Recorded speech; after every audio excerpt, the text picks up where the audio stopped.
Hello everybody. General interest in prophecy among Christians tends to behave very much like an active volcano. About once in each generation, seismic events in history grab everyone's attention, and the internal pressure to see events from God's point of view causes an eruption of prophetic concerns. Early in our generation, towards the end of the 1960s, we experienced just such an eruption with the turbulence surrounding the Vietnam conflict.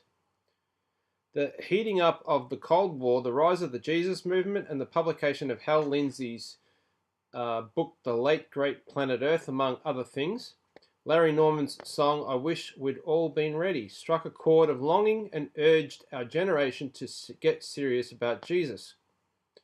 He was coming like a thief in the night.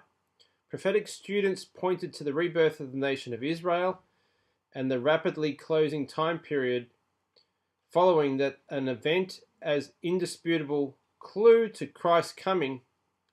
We tried to get ready for a while.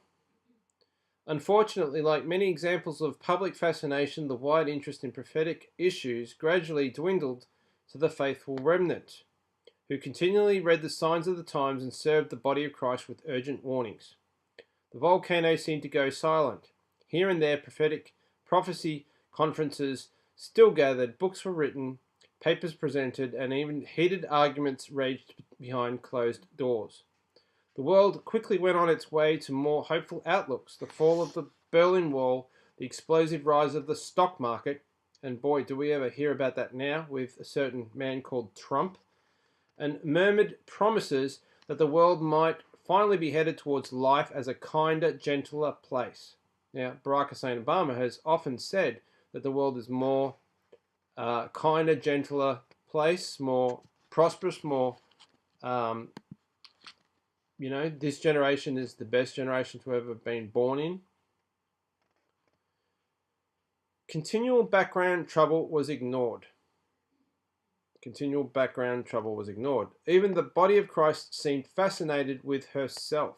Yes, absolutely. Just look at Hillsong, Planet Shakers, any one of those mega churches, and the little churches under Australian Christian churches that are modelled after these mega churches across every town and country town across Victoria. The potential of church growth achieved by appealing to seekers. Yep. Appealing to seekers, seeker-friendly church, and making it very easy to slide into the church, created an atmosphere where judgment and Christ's second coming sounded a little harsh and unfriendly. Wow, that's what church has become. The church became, in many ways, too successful to long for rapture. The distant rumble of the volcano is drowned out by the music of worship. The two often sounded a lot more like entertainment than serious consideration of the majesty of God. Wow, what an amazing perspective that is. I'm reading this from a book, if you haven't noticed. Where do you sit in this picture? Are you longing for the return of Jesus Christ? But are you also looking at the true realities of what's actually going down, like the continual background trouble? Are you ignoring that?